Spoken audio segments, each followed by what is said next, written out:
ሰው የለኝም ገንዘብ የለኝም መንገድ የለኝም ጫንቆኛል ከፍቶኛል ምንም የለኝም አይደል አሁን ይሄ መቀየር ይችላል በምን መቀየር እንችላለን በምስጋና መቀየር እንችላለን ምን ብለን ነው የምናመሰግነው ስላለን እዚህ ምን እንዳላችሁ አላውቅም ግን ሁሉ ሰው ያለው ነገር አውቃለሁ ዋና እዚህ ያለን ሰዎች ሁላችን ምን አለ መጀመሪያ ያለን ምንድነው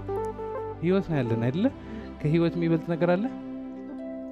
እቺ ህይወት ትናንት ማለቅ ይችላል ነበር ግን ትናንት አላለቀችም ፈጣሪ ያላለ ስለዚህ በህይወት ነው ያለው በአፍንጫዬ ደግሞ ትንፋሽ አለ ይሄ ትንፋሽ ዝም ብሎ አይደለም የሚሰጠው በአፍንጫችን ትንፋሽ አለ ይሄ ትንፋሽ ወደ አፍንጫችን እንዲመጣ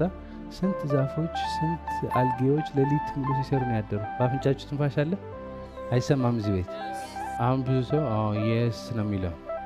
ለምን ነው yes የሚለው በአፍንጫችሁ ትንፋሽ አለ ሲባል ምክንያቱም ትንፋሽ ቀላል ነገር ነው የሚመስለው